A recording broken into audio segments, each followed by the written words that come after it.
this is the aim. And in the aim, we are monitoring the evolution of technologies in the space of artificial intelligence, of course, but I remind you one more time, augmented intelligence. That's what is really important for us humans.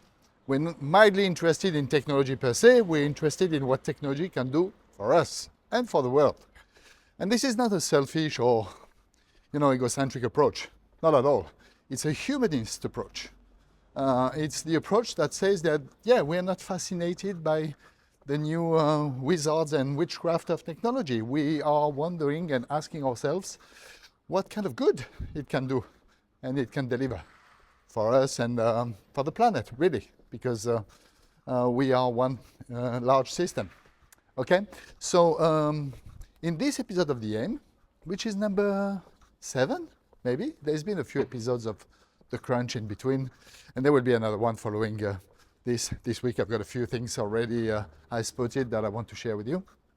In this episode, I want to go a little bit, probably a little bit technical, and dive into the tooling, how you should gear yourself to use AI and generative AI more specifically, responsibly and safely.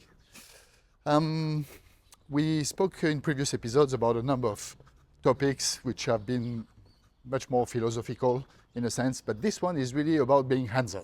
Right? So I'm sure you've all used AI already if you're listening to this podcast. And probably if you've done that, you've been using some form of software as a service. Likely the main suspect is OpenAI's ChatGPT.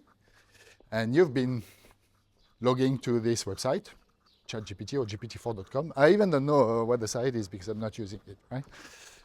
Or the other interesting services that you might have played with would be Microsoft Copilot, which is now very pervasive in the Microsoft ecosystem.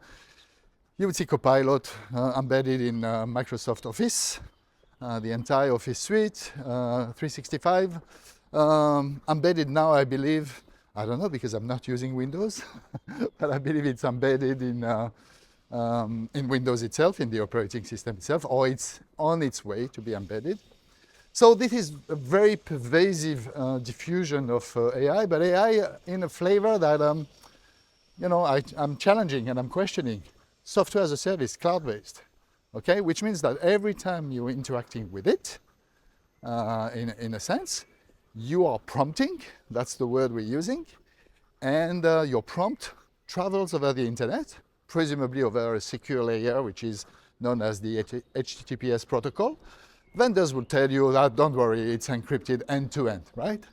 But ultimately, your prompt is going to travel to the servers of one of these US or Chinese or European companies hosting the large language model you're querying.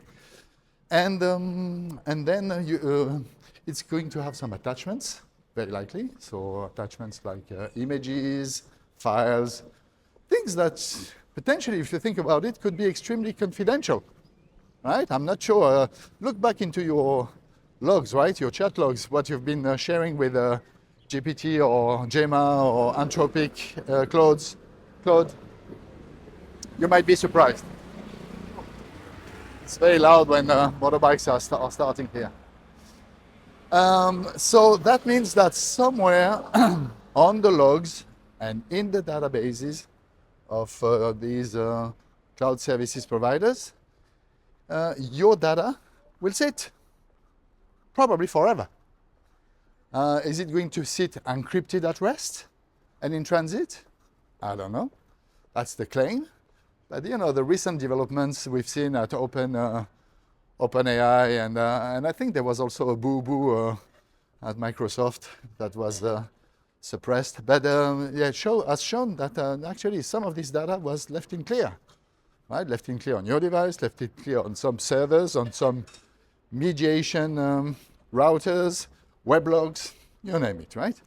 Which means that ultimately everything you're saying and exchanging with these AI services, pervasive ones embedded seamlessly in your operating system and in your everyday tools, well, that's personal data that you're sharing mindlessly and inadvertently with companies to whom really you should give only limited trust in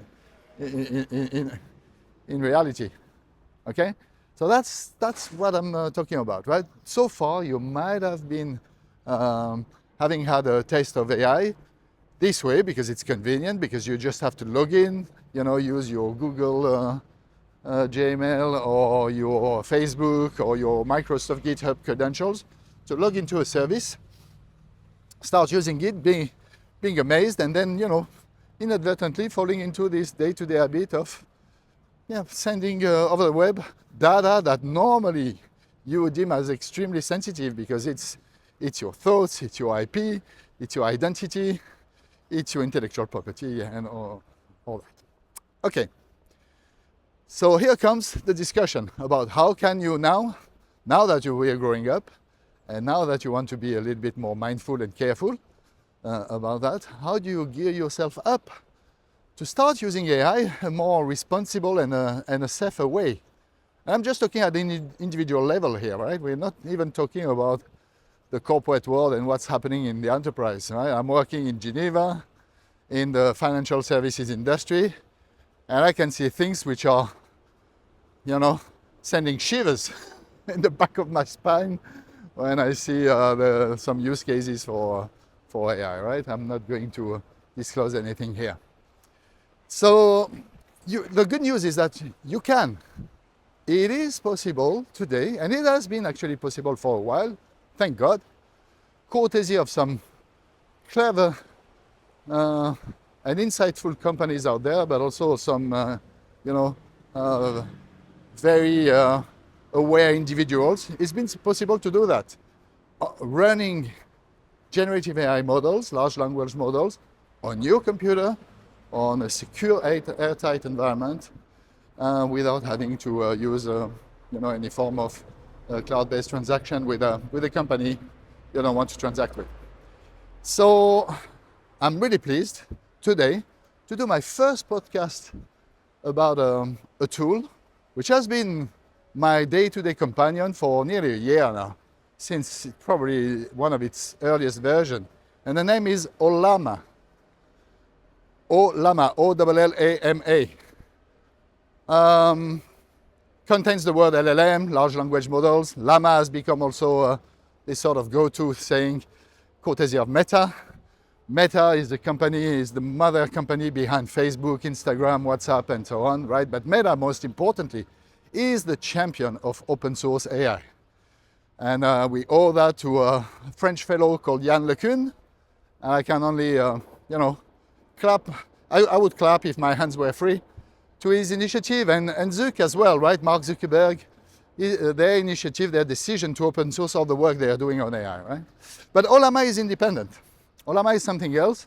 Started as a GitHub project, so I can't remember the names of the founders, and now there is a vast community of developers behind it, contributing and evolving the tool, right? It's still early days, it's still in version 0.3 something, but it's been very stable from the beginning. And what it does is that it's a software you can install on your laptop, PC, personal computer, Mac, Windows, Linux. So that's good. It's agnostic. The code is open source. It's an AI LLM server. Okay, and there's a few competitors in that space, right? So I don't want to say that Ollama is the only platform doing it, but at least it's one of the key contenders here, and my favorite, anyways. And you install this software on your computer. You download some LLMs, open source large language models, depending on your flavor, your use case, the power of your machine, of course. We'll talk about that. And then you can start serving this LLM locally. You don't need an internet connection. You can cut your Wi-Fi. You can be on a plane, but you can transact and dialogue with an AI model. How amazing is that? That's called on-device or edge AI. Okay? And in my mind, that's an important part of the equation, right, of responsible and safe AI that we're going to see happening. I believe Apple is all in on this approach with on-device AI, transacting then with edge AI on private servers, and then transacting in turn, and if needed, with larger cloud-based models, right? The key criteria here is going to be twofold. The key criteria are the number one is, as I said, privacy, right? So you will, before you send anything to the cloud, you will consider how sensitive is the information and the data you want to prompt around, right? And get some feedback from a model. And the second one is performance or computation power, because of course, running a large language model locally, as I said, is going to depend largely on the computing capabilities of your laptop, right? So you need probably a last generation laptop. As far as Mac and Apple go, it will be at least an Apple M1 device, right? Nothing less. And that's why all the vendors, the chip vendors, the PC vendors, are all racing to improve the computing capabilities of their devices at the moment. Apple is already talking about an M5 chip, right? Just after having launched M3 and M4. And that's all in on AI computations, right? But that's precisely to be able to run on-device large language models, okay? So that's what Ollama does, and brilliantly so. I mean, it's wonderful. It's just a tiny piece of software.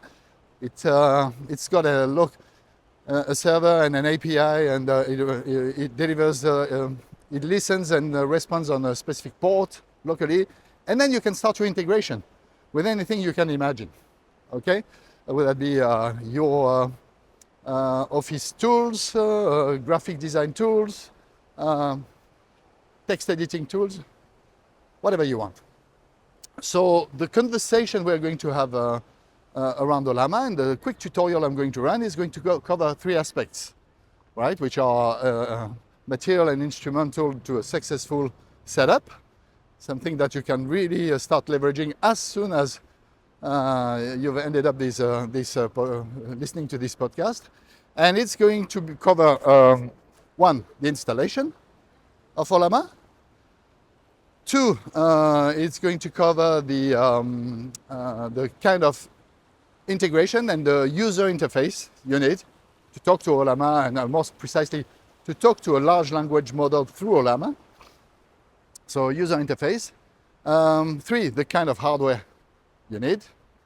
And four, we'll start introducing the key question of prompt engineering, right? Because it's all good to have a model and to have an interface to talk to it, but then you need to learn the protocol, right? The best way to engage with the large language model through prompt engineering.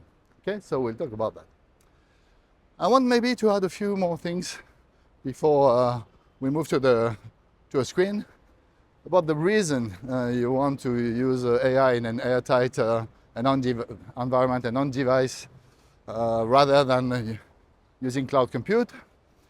Another good reason would be money.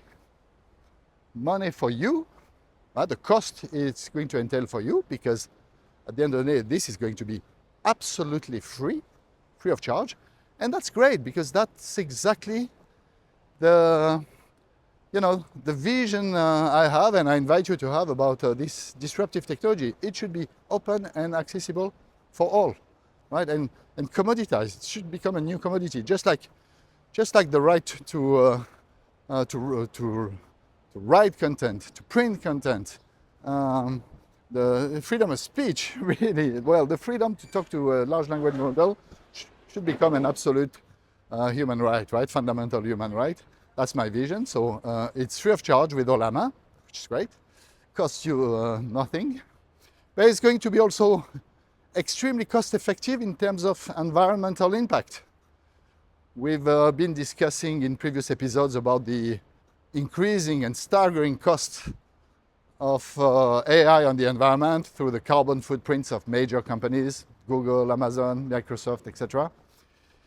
And this is not only in training the models, right? Because the cost of training is really massive. We're going to talk in the crunch about models which are getting in the $1 billion ballpark or even the $100 billion ballpark just to be trained.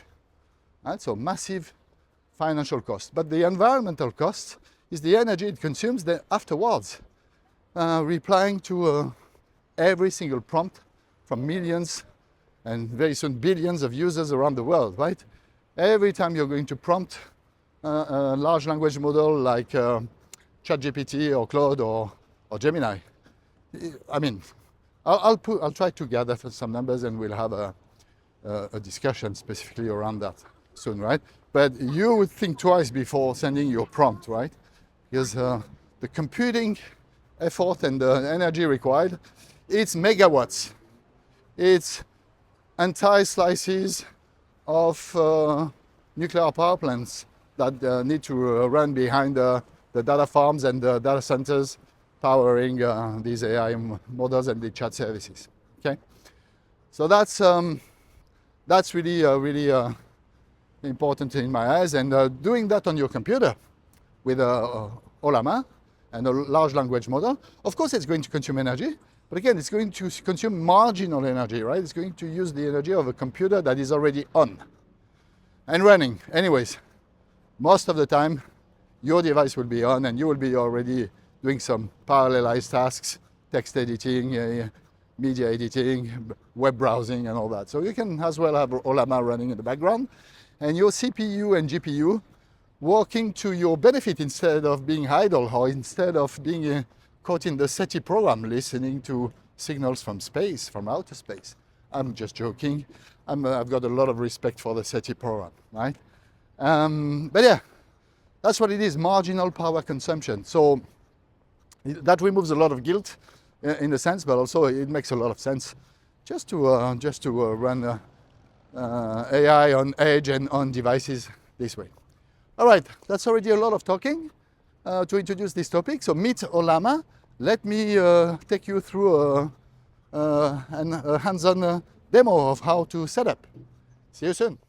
Time to get a little bit more practical and time to play with Ollama. But before we do so, I'd like to remind you what we are trying to achieve here, right? And I've got here on screen my little script and pitch for this session. The reminder is that we want to be able to use a large language model locally on our PC or laptop for a number of reasons, at least 3 reasons. We want to do that because, number 1, we want to stay outside of the internet. And there's a lot of reasons for that. The first one would be about traveling by train, by car, or even by plane. Of course, you are very likely to drop on and off the network. And you don't want to be reliant on an edge LLM, as the saying goes. You just want to have a local one that you can work with. That's number 1. Number 2, and maybe in my eyes the most important one, is that we care for our privacy, of course, right? So we want to keep our chats confidential and safe at any time, because we may have very sensitive questions and content to deal with. So we don't want anything to end up being stored on the logs of cloud providers, in particular for when it's large private companies in America, in the US, or in China, like Meta, Amazon, Google, OpenAI, you name it, okay? And finally, number 3, we do not want to pay for GenAI simply, right? Because GenAI these days still comes at a cost. It's not yet fully commoditized, unfortunately, in my eyes. But look, it's the cost of innovation, and that's okay.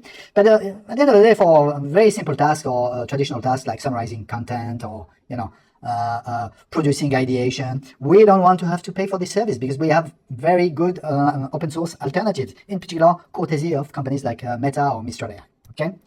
So that's what we are going to do here. And to do that, my recommendation today is to use Ollama, which is a really, really great product. So Ollama has been around for some time now, and you'll find it at ollama.com here. This is a very simple site, and of course they've got their GitHub as well, right? So you just click on the GitHub here, and you will get access to the entire source code of Ollama, right? I'm not going to lose myself in here. I just want to show you how to download it, which you can do here for your Mac or your Linux or your Windows PC, laptop, and you'll be done in seconds, okay? So you download it, it's a simple zip archive, and you unzip it, you install it in your application folder, and on a Mac, once you've successfully started it, you will get, so I'll add the download finish. I've actually got it already here.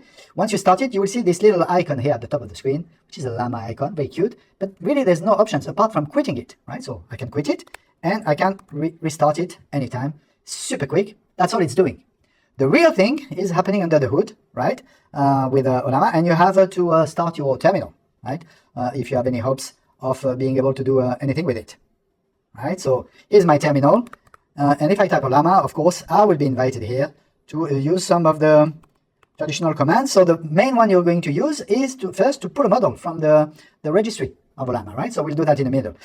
Then you will be able to list your models. By the way, you will see here that I've already downloaded a number of models, because it's not the first time I'm using Ollama. So here they are, right? And there's a number of them. But if you want to see them, you just go to the library, right? Which is here. So you click on the model section here, and this is where you get, right? You'll get the entire library of models. If you have a specific model in mind, just type it. For instance, if you're looking for Microsoft Phi, just type it here, and you will see all the flavors of Phi or anything containing this string. But Phi 3 would be the latest one you'd be interested in, for instance, right? And if you go and see the model, it will tell you in which flavor it's available. And when I say flavor, most likely it's about the size of the model, right? So keep in mind that running that on a laptop, depending on the power of your laptop, you can't run too big a model, right? 14B means billion of parameters, right? In a model, that's already quite big, right? It's an 8 gigs file, as you can see here.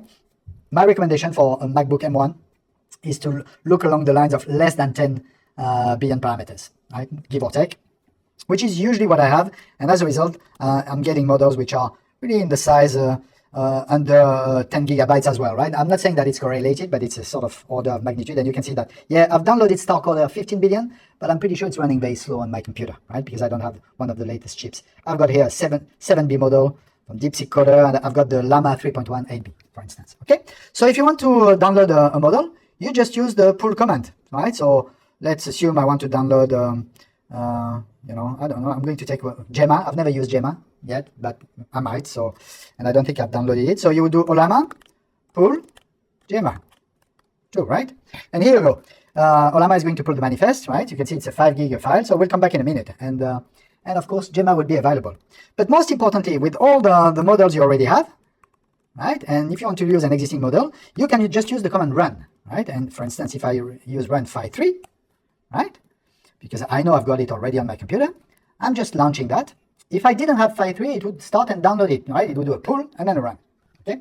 But here it is. And you can see that straight away here, you have a chat interface, which is very basic. It's a terminal one, but why is the sky blue, right? You can start having a chat with your LLM locally, right? You are not connecting whatsoever to any sort of online service, which is really amazing, right? And that's what you want. As you can see, Phi 3, it's pretty quick. It's a very efficient model from Microsoft, open source, kudos guys, and you can use it straight away. Okay, so that's how you install Ollama and you start using it on your computer, right? So you download it, you install it, you download your first model. Make sure you download Llama 3.1 from Meta, because it's the best of breed open source model at the moment. I've downloaded already the 8 billion parameter version. It's great. And you can use it in command line. All the models go to the library. Now, if you're not sure about which model to use, I urge you to visit the website from Hugging Face, okay? Which I've already opened on my Opera here. So Hugging Face offers an OpenLLM dashboard, right? Which is really great if you want to compare the performances of the different LLMs, large language models for different use cases. Might run a bit slow here because obviously maybe I'm still downloading my Gemma. No, all right. So yeah, maybe I'll stop that, right? And get a little bit of bandwidth back. Here you go. So you can see that here, right? You can have access to the latest ranking of all the open source models, right? With their results for different sort of tests, right? So I'm not going to introduce all these tests here, but the higher, the better the mark here. Obviously, you would see that in the default category, the current best performing models are these ones. So Qwen 2, yeah, it's really good, but it's a very large model, 72 billion. So really, if you want just to filter out, some models which are really in the range you're interested in, so 3 to 10, for instance, you just filter out the list, see, and dynamically you will get here the answer. So you can see that Gemma 2, actually, 9B, is a good performing one, Phi 3 as well, and Llama 3, right? The number one is Intern LM, and I just downloaded it recently because I've never heard of it, so I'm yet to try it. Okay, but you can get here a sense of how they're performing, and before downloading it on Ollama, you can even try them directly here on Hugging Face. Really interesting website to get your head around the latest innovation in the space of LLMs. Okay, let's move on because we've got a lot of terrain to cover, right? So the next thing you need is, of course, something a little bit more user-friendly. to talk to your Ollama that is going to help you being productive on a day-to-day basis on your laptop, right? And instead of the command line, you are very likely to look for at least a user interface, a user-friendly interface. My recommendation, if I'm looking at an open, free, cross-platform solution, would be, for starters, anything LLM. Again, I've already opened here the link to it. It's from Mindplex Lab, anything LLM. As you can see here, you're welcome to download the version you want for your environment. I think actually OpenLLM, no, there's a website, sorry, anything LLM. There is a website where it's already fully packaged. There you go. That's the one I'm after.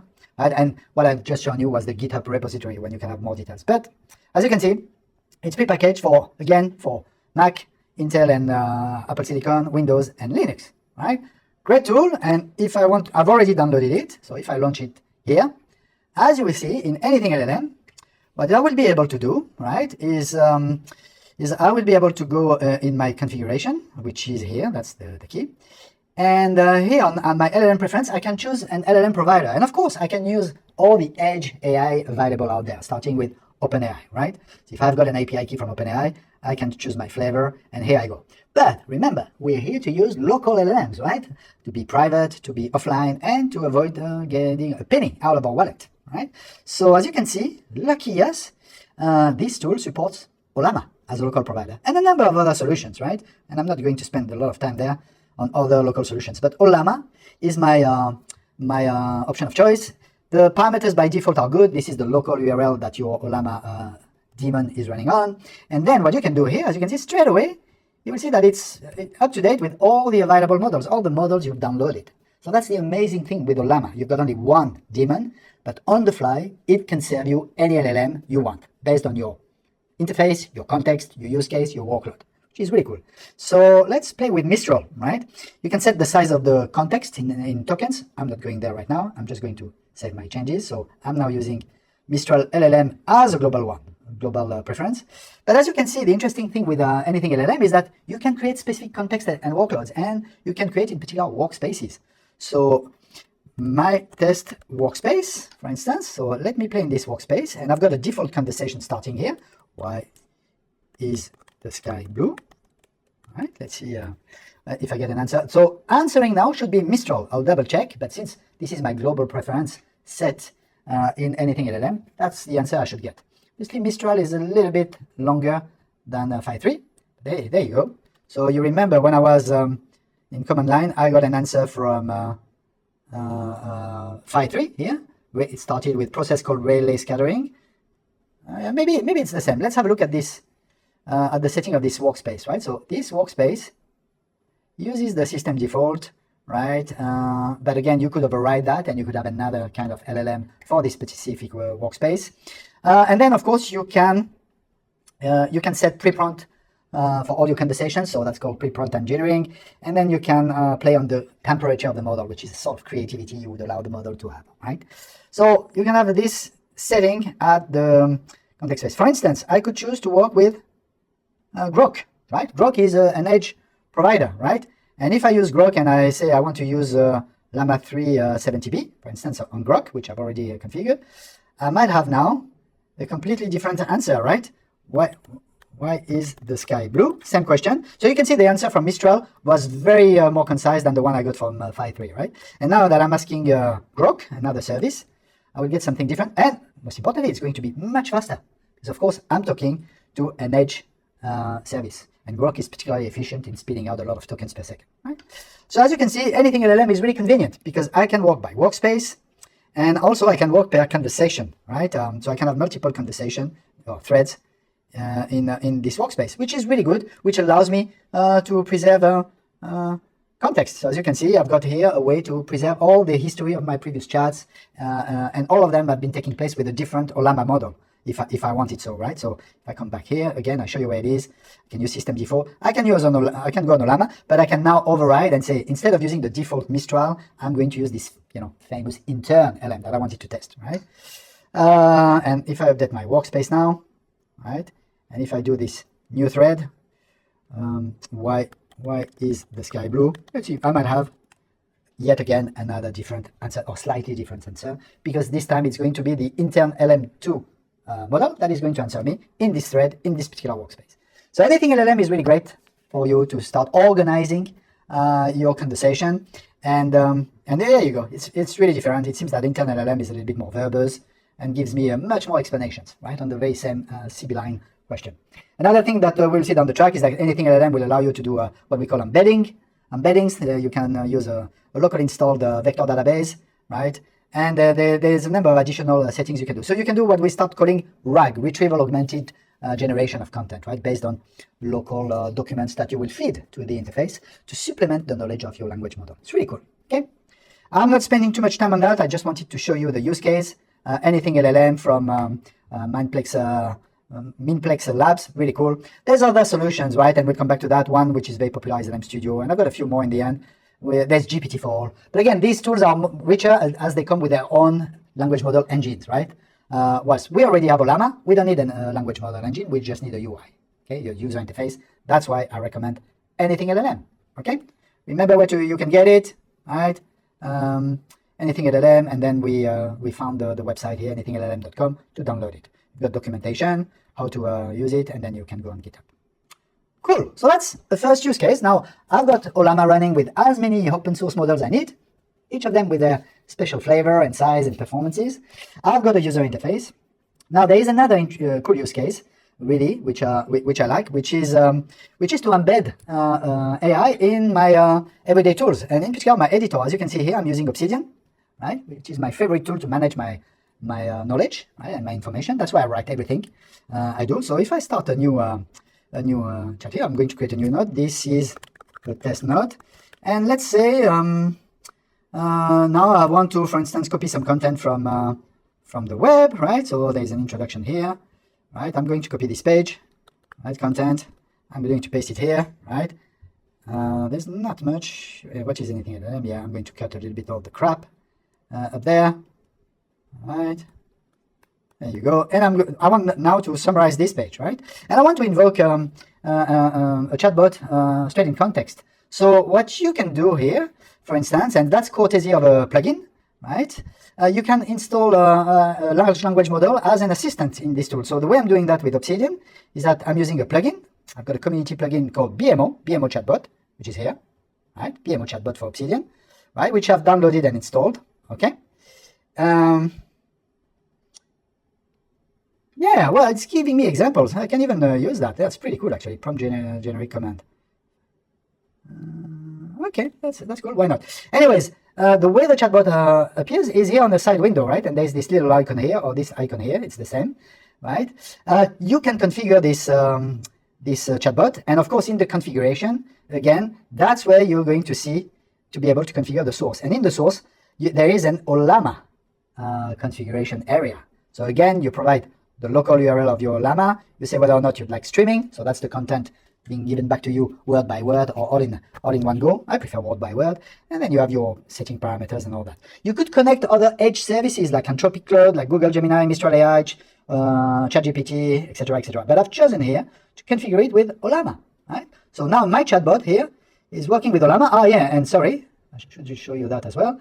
I can, of course, same thing, select my the flavor of my bot. So here, for instance, in Obsidian, I'm going to work with Llama 3.1 8B, right? Which I might prefer for in this context. There's a lot of configuration for this extension. I'm not going to spend too much time on that. And again here, what's your model name? We're going to check who is at the other end of the of this. Let's see if we get an answer to this question. I've got no idea, right? And then I don't have a specific model name. Okay, yeah, that's usually what they say, right? But believe me, that's a Llama 3.1 answering. And here you can use it, of course, in context on the side to work on any kind of topic you want. But you have also the ability to summon, prompt select generate. Yeah, you can use some. So there's a shortcut, I think. What was it? BMO chatbot, rename node title. Oh yeah. So for instance, that's a cool one. As you can see, this is a test node. That's the title I've put to this node, right? But actually, I can ask the chatbot now, given the content I've put here in this window, to give it another name, right? A more contextually relevant name, right? So I can use this command. As you can see, my chatbot now is going to rename my note accordingly. Anything LLM, there you go, right? It's changed dynamically. It's understood that this is an article about anything LLM.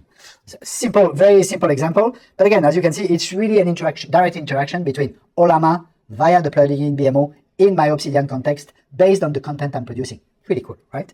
And you will find plenty of other things you can do. Command Shift equal, right? So Shift equal generating. Let's see what it's going to generate. I'm really curious. I don't think I've ever done that, right? But again, this is Llama 3.1, which I've selected behind the scenes, doing some work for me. Okay. So whilst it's doing that, generation complete. So what did it generate? I'm not sure really what it's generated here. Yeah, here you go. Okay, no, maybe not. Doesn't matter. I don't want to spend too much time on that. This is really the point of showing you how to integrate Ollama in your Notepad, in Obsidian in that case, through a plugin, which is really cool. Okay. I want to show you another example as well here, which is even more powerful on Mac, for instance, which is to use the chatbot in context. So for that, I'm using something called MindMac, right? And MindMac is another user interface to talk to my chatbots. And as you can see here, you can see the interface. It's got the same feature as anything LLM, so you can create folders, which is workspace. You can create conversation within these folders, right? So for instance here, yeah, I'm in this folder, which I could rename, and I can create a new conversation in this folder. Okay, I put here, okay. And for each conversation, on the right-hand side, I can pick a model, right? And again, I've got the option here to choose Ollama, and boom, same thing. I will find here all the available Ollama models, right? And for instance, this time I could go back to Phi 3, tell him to work in context. And the cool thing with MindMac, and I'm pretty sure there's the equivalent on Windows as well, is that I've got access not only to the traditional parameters of the model here, but also to these pretty cool things here, to shorthands to select my language, but also my tone of voice. And as you can see, there's a lot of options, right? Depending on what I want, what sort of content I want to produce. The style, critical, epistolary, sarcastic, right? And the format. This is probably, in my eyes, the best, right? Because you can, if you want an essay or a memo or a piece of news or a script or a summary or even a white paper or a webinar, you just tell the platform and it's going to pre-prompt the model for you so that it outputs the answer in the correct format, which is really amazing, right? I don't want to spend too much time on that, right? On the occupations you can do and pre-prompt engineering you can do. And I'm not going to use that, but MindMac is running in the background. Right? And this is this icon here, right? And I've got the inline mode activated, which you can see as I can disable. And of course, I'm not going to disable it. But the inline mode is pretty cool because the inline mode allows me, it's configured, but allows me to summon content, the LLM dynamically wherever I am in any application on my system, and to prove it. So I can start here in Obsidian, and I'm going to say GPT, that's my shorthand, summarize the following text. Okay, and I can take, for instance, the answer I got from my bot. What's going to happen has nothing to do with BMO, right? You can see that it's producing a summary as I asked, right? So I've put the handle here, right? GPT. I've put my instruction, and then I've put my content, and then it's very quickly provided me a summary. By the way, I'm not sure which model it's used. Maybe it's configured to use an AGI because it was very quick. If I go to inline and in Obsidian, no, it's using, and you can see here, actually, it's transcribed here again. I think it's been using Grok, right, as far as I can tell, right, in this Microsoft Word. Although it says Obsidian, I'm pretty sure it's been using Grok. It was pretty fast. Doesn't matter. Now let's go back. Let's go to another application. That could be the terminal, by the way. So let me exit this. Bye. I'm in my terminal. Nothing happens here. But again, I can do here exclamation GPT. Give me a sample command to create a sim link. Right? I always forget how to create a sim link, in terminal. I'm going to use the shorthand alt return, and here you go. As you can see, it's working for me, and it's reminding me directly in the terminal how to create a sim link, which is really, really pretty amazing. Okay, So now I've got this reminder up. I can use that and I can start a copy and paste and start creating my symlink. Okay. Same thing in Word, right? If I start a blank Word document, and I'm going to say exclamation mark GPT, continue this story with a creative sci-fi tale. Once upon a time, right? Alt return. It's giving me a warning. Right? It's telling me that it's not fully compatible. But look at that. Again, here, it's giving me the beginning of, as I've asked, a sci-fi tale, which is pretty good. I'm in Word. I've used the inline mode of my Mac, but in the background, it's talking to Ollama, right? And there it is. And maybe I'm going to stop it here, right?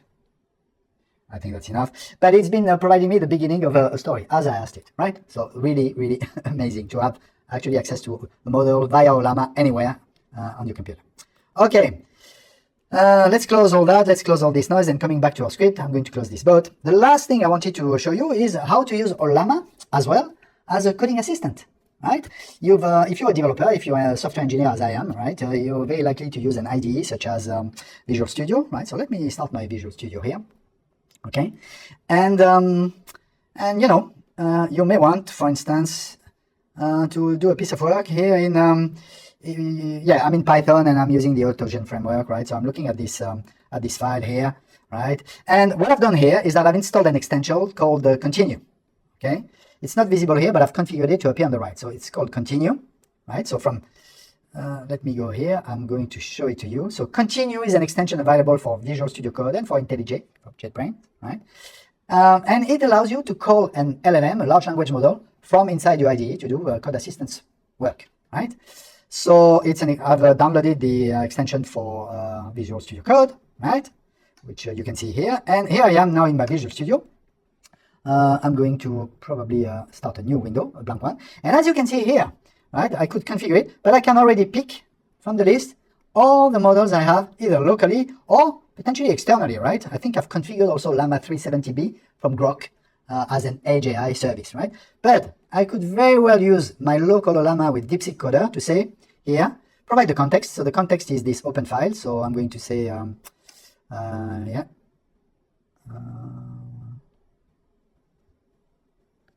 Which file is it? I think I've got a shortcut for that. Add context.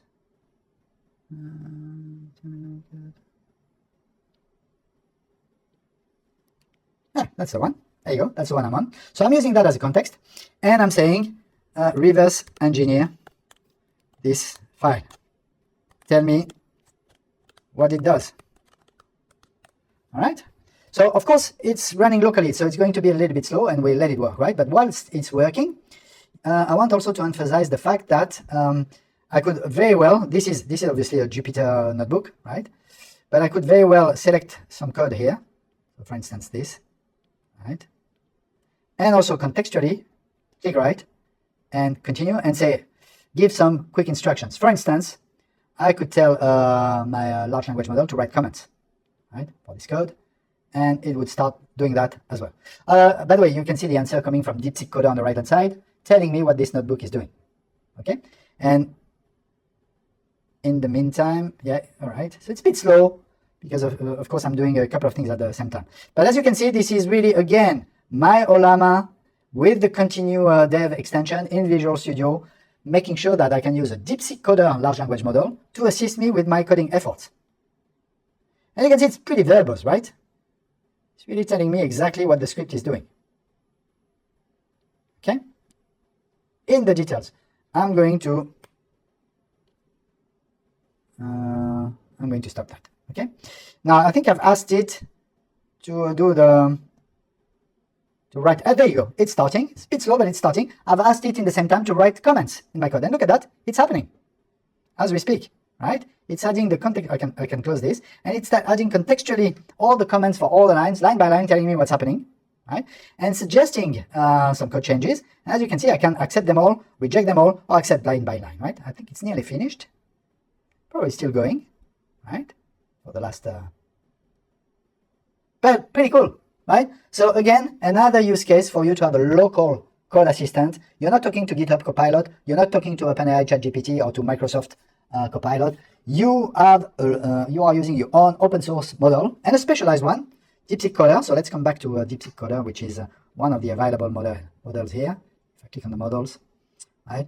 I think DeepSeek Coder is one of the best, but maybe Ollama now is pretty good as well. Where's the library? Here it is, DeepSeek.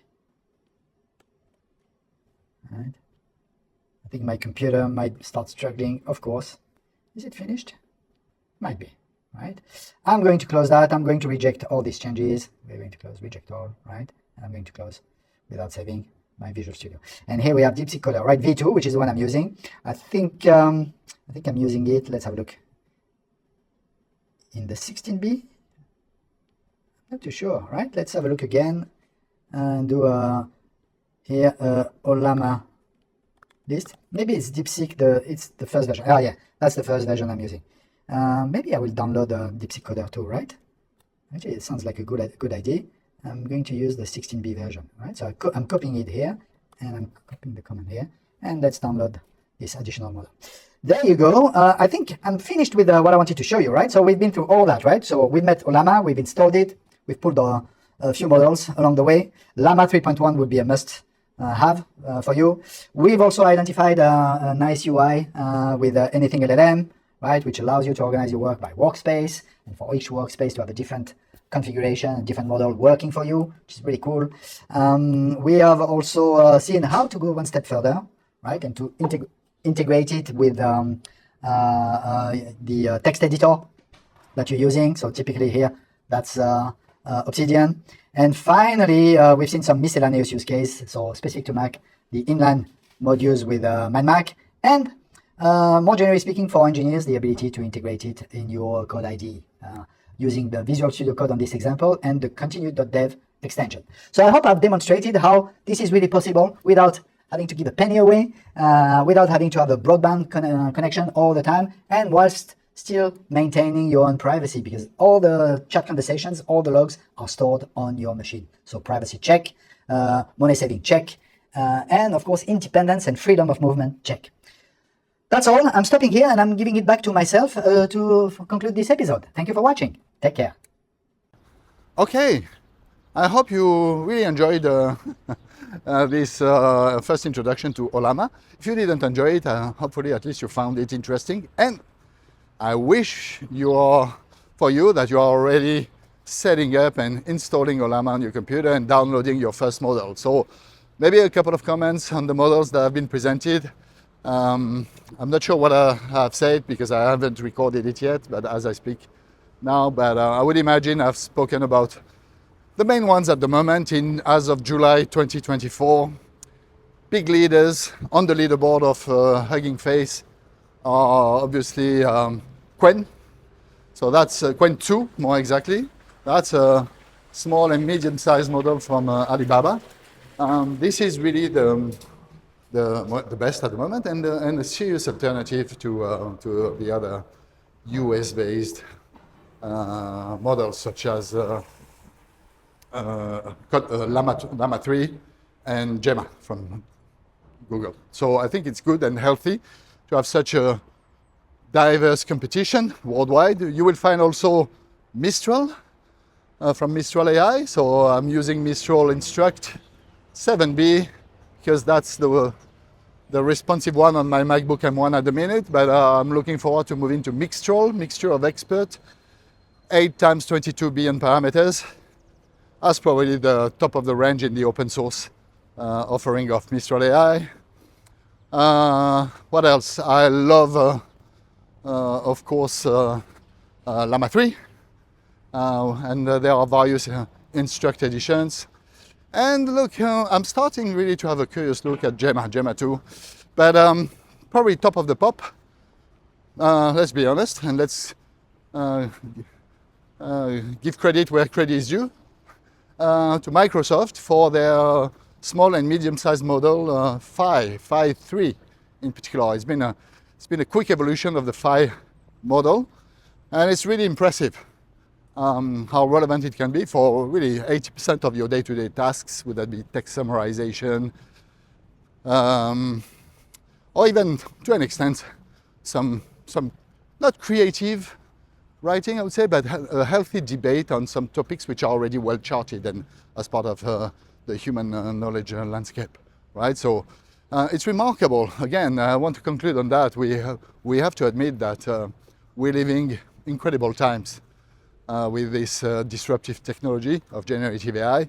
It's magical, literally, in the sense that you can crunch in 7 billion parameters, and in really a file or a set of files under 5 gigabytes, you can crunch 99% of the knowledge and the history and the content produced by mankind so far, since the dawn of times, at least of known history.